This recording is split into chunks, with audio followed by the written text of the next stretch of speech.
BIONICLE Legends 8 Downfall.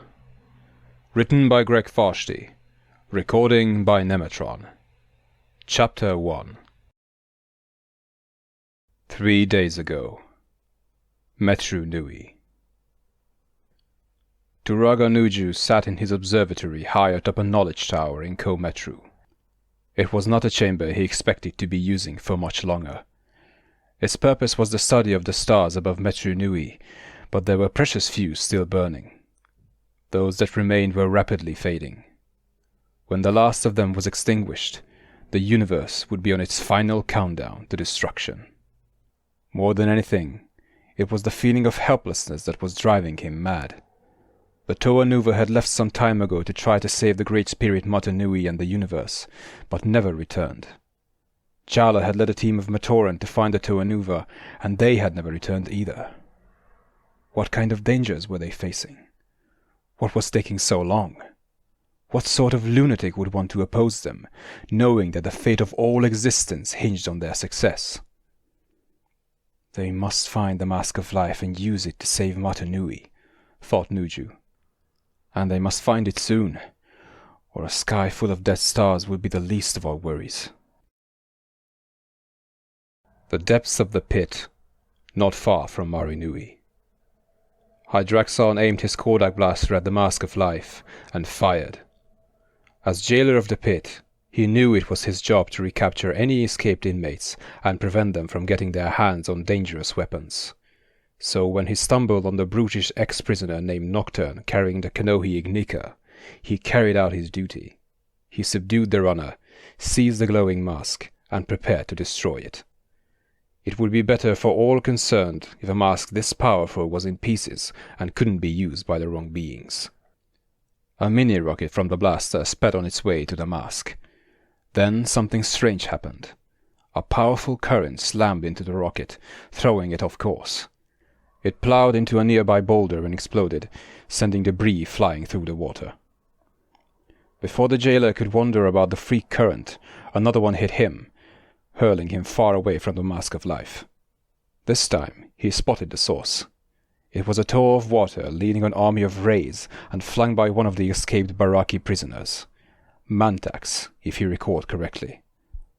"Back off!" shouted the Toa. "Keep away from that mask!" Hydraxon's answer was to launch multiple rockets and then dive for cover as the explosions went off. As he hoped, the blast stunned the Toa, Mantax, and Nocturne. He vaulted out from behind a rock and went for the mask. His hand was almost upon it when a claw slashed down and pinned his wrist to the ocean floor. It belonged to the Toa, who was reaching for the mask herself. Hydraxon aimed his blaster at it again, but she managed to knock it aside. The explosive charge hit in front of the Kanohi Ignika, sending it spiraling through the water, and right into the claws of Mantax. Toa Hali and Hydraxon, their fight forgotten, moved as one after the Baraki. But as soon as they came within 100 yards, weakness seized them. At 50 yards, they were too tired to keep swimming and sank to the bottom. Mantax, on the other hand, looked stronger than ever. "The Mask of Life is mine now," the Baraki hissed. "And it will stay mine. Tell Prydak and the others to meet me at the Razor Whale's Teeth in 1 day, unarmed, no armies, where I will dictate my terms. Any tricks, and the mask will be destroyed." "I don't make deals with runners," snarled Hydraxon. "You want to shatter that headgear? Go right ahead." "Shut up!" Harley whispered harshly to the jailer. "I need that mask. The universe needs it. Try anything, and I will personally show you the meaning of dead in the water." Surrounded by his rays, Mantax swam off with the mask. As soon as he was gone, Harley and Hydraxon felt their strength returning. The jailer immediately turned to look for Nocturne, only to find that his prisoner was gone. He whirled around and glared at Harley. "Now see what your interference has caused," Hydraxon said. "A few seconds more and that mask would have been dust. Instead, it's in the hands of a Baraki." "A few seconds more and we all would have been dust," Harley replied. And who in blazes are you, anyway? Hydraxon started to snap off the obvious answer that he was himself, an Order of Matunui member, jailer of the pit, but something stopped him. Flashes of memory kept intruding of a life that couldn't have been his. A life as a Pomatoran in an undersea city.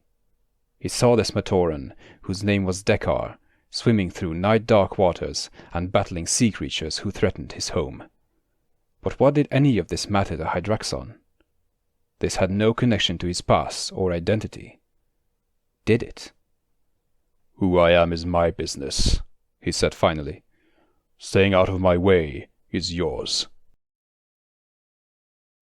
By the time the other Toomari tracked her down, Harley was alone. Hydraxon had departed, despite her efforts to talk him out of it. An attempt to make him stay by force had also failed, but a little more painfully. She was a little surprised to see the robotic Maxillos, former guard of the pit, and his pet Spinax sticking so close to Toomatoro.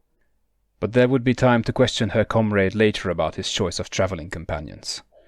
For now, she gave Jaller and the rest a rapid briefing on Mantax and the Mask of Life. And I have no doubt Hydraxon is going after him, even if he did swim off in the opposite direction. Harley finished. Someone needs to follow him, said Jaller, while the rest of us make sure Mantax gets his wish for a meeting. Let's send Maxillos, suggested Matoro. Spinax here is supposed to be able to track a prototype across a planet, so finding one well-armed lunatic shouldn't be a problem. And I'm sure Maxillos would be happy to help out. Wouldn't you, robot? Inside, Matoro was smiling. He knew what none of the others did, that the shell of Maxillos was inhabited by the spirit of the evil Makuta. He also knew Makuta didn't want the other Toomari to have that knowledge. That left Maxillos no choice but to go along with the Toe of Ice's suggestion. Without a word, the crimson robot turned and left, followed closely by Spinax. Matoro couldn't help but feel relieved to watch him go.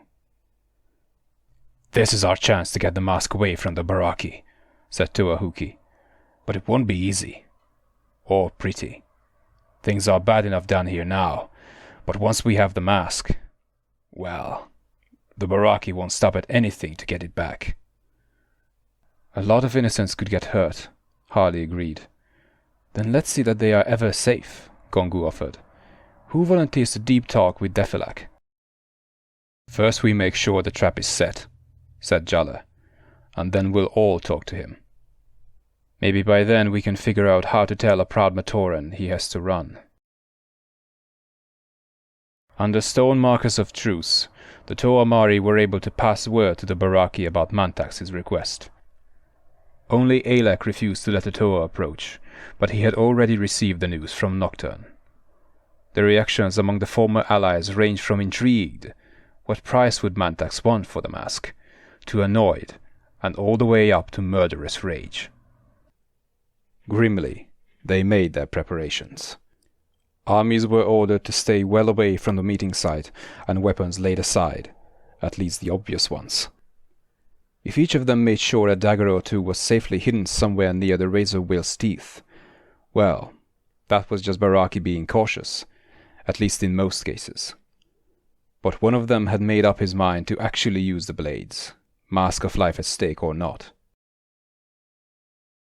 Mantax was busy getting ready for this meeting as well. He was not particularly fearful for his safety, for he had already deduced how the Mask of Life had cursed him. He had become a true parasite, draining the life energy from anyone or anything that came too close to him. It seemed to work in much the same way as the attacks of Kalma's squid, only Mantax did not have to be in physical contact as they did to grow stronger. Unfortunately for the power to work, he had to be holding on to the mask. That meant leaving it behind, safely hidden, was no longer an option. It didn't matter. Once he showed the others the other little item he would be bringing with him, they would lose all interest in attacking him. They would be too busy tearing each other apart, and once they were done, Mantax would be the only one left standing. Defilak had said nothing for a long time, and simply listened as the Toomari explained. His memories of life before living underwater were fragmentary at best, as were those of the other Marinui Matoran. To discover that there was an island far above on the surface of the sea that had once been their home was overwhelming. "When Voyonui broke off its continent and shot to the surface, you were there," said Matoro. "You and your fellow Matoran. Over time, new land formed around the island, and Marinui was built on that land. But the ground was unstable. It broke off, and Marinui sank down here. Until a few days ago, everyone on Voyonui assumed you were all dead. I said when we met there were friends who would want to meet you," said Harley softly. "They will welcome you back with joy." "Back?" asked Daphilak. "How would we go back?" "The cord," said Jala, pointing to the long stone chain that linked Marinui to Voyonui. "We came down it to get here. Now you and your people will travel up to safety. It's the only way." Daphilak shook his head. "Even if what you say is true, we cannot fearfully from our home. We cannot let the Baraki win." "They aren't going to win," Matoro replied. "It may be that no one is going to win. Maybe all anyone can hope for is to survive, and this is your best chance at that. Your sacrifice is needless, Daphilak. Fighting and dying is what we are here to do. Your job is to live and help your people to do the same." Daphilak looked around at his city, his people manning the defenses, and the black water that surrounded Marinui. He remembered the struggle to build an existence down here, all the triumphs, and all the tragedies. He did not remember this Voyonui, or the Matoran the Toei insisted would be waiting above, but there was one thing the heroes were saying that he knew to be true. No Matoran belonged down here. This was not their world. "What do we have to do?" he said finally. As swiftly as possible, the Toa assembled all of the Marinui Matoran and led them to the base of the cord. The maze of stone tunnels that connected the village to the island above had been heavily damaged by a monstrous Rahi's attack, resulting in virtually the entire cord being flooded. With the 6 Toa in the lead, the strange procession entered an outer tunnel and began the long journey to the surface. The heroes were watchful and wary. They had almost died on the journey down to Marinui at the hands of a group calling themselves Zyglak. If they attacked again, scores of Matoran lives might be lost before they could be driven back. Strangely though, there was no sign of them. In a way, that was more disturbing than another battle would have been. If they were here, why were they hiding? And if they had fled, where had they gone? Voyonui? Were the Toamaru leading the Matoran right into a trap? It was Harley who found part of the answer. Swimming ahead, her fins brushed against something floating up near the roof of the tunnel. She glanced up, saw a Zyglak, and instinctively aimed her Kodak blaster. But there was no need. The Zyglak was dead. So were all the others she ran across as she moved on, until the cord resembled a watery graveyard. Harley turned back to report to the others. Then something shot out of a side tunnel and slammed into her. At first, she thought the long, narrow form belonged to a sea snake of some kind. Then it wrapped around her and its face loomed out of the darkness. A horribly familiar face. "Hakan!" she cried. The crimson Paraka snarled and began to constrict, trying to squeeze the Toa to death.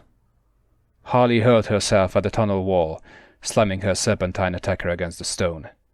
Stunned, Hakan loosened his grip and slipped away. Harley couldn't believe her eyes as she looked at her old enemy. The Paraka's body was gone. He was now just a long spine with a head attached, moving through the water like a hideous eel. Hakan closed in again, but Harley slashed at him with her talons and drove him back.